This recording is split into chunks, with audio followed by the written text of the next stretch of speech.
Hello bachon, let's read the question. The question says choose the statement related to mitosis. A. 4 daughter cells are formed. B. Helps in formation of gametes. C. 2 daughter cells are formed. D. Occurs in germinal cells. इस question में हमारे पास चार statement है. हमें बोला गया कि हमें माइटोसिस से रिलेटेड एक स्टेटमेंट को चूज करना है. तो let's start with the key concept. इस क्वेश्चन में हमारा की कॉन्सेप्ट है सेल डिवीजन. सेल डिवीजन एक ऐसी प्रोसेस है जिसमें क्या होता है, एक पेरेंट सेल डिवाइड करता है.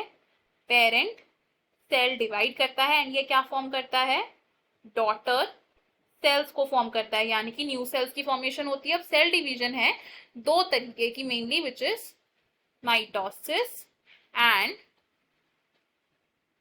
मियोसिस. माइटोसिस एक ऐसी सेल डिवीजन है जिसमें एक पेरेंट सेल जब डिवाइड करेगा तो it will form two daughter cells, to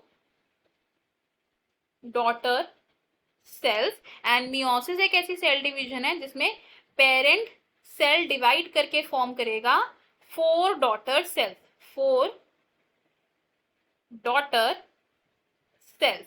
mitosis होती है इन द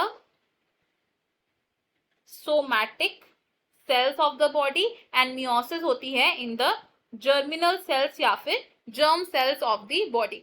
माइटोसिस का सिग्निफिकेंस क्या है कि माइटोसिस सेल डिवीजन से क्या होता है, ग्रोथ होती है ऑर्गेनिज्म की, और मियोसिस से क्या होता है, गैमीट्स फॉर्म होते हैं. Gametes are formed by meiosis. Mitosis cell division में देयर इज नो चेंज इन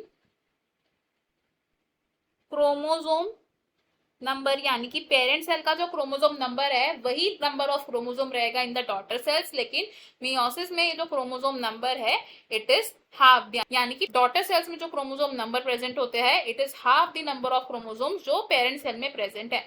तो अगर हम अपने ऑप्शन देखें, हमें माइटोसिस से रिलेटेड एक स्टेटमेंट को चूज करना है. ऑप्शन ए रॉन्ग हो जाएगा because four daughter sales meiosis में फॉर्म होते हैं. ऑप्शन बी भी रॉन्ग हो जाएगा बिकॉज गैमीट्स की फॉर्मेशन मियोसिस से होती है. ऑप्शन सी हमारा करेक्ट है एंड ऑप्शन डी भी रॉन्ग होगा. इस क्वेश्चन में हमारा फाइनल और करेक्ट आंसर ऑप्शन सी है. I hope you have understood it well. Best of luck. Thank you.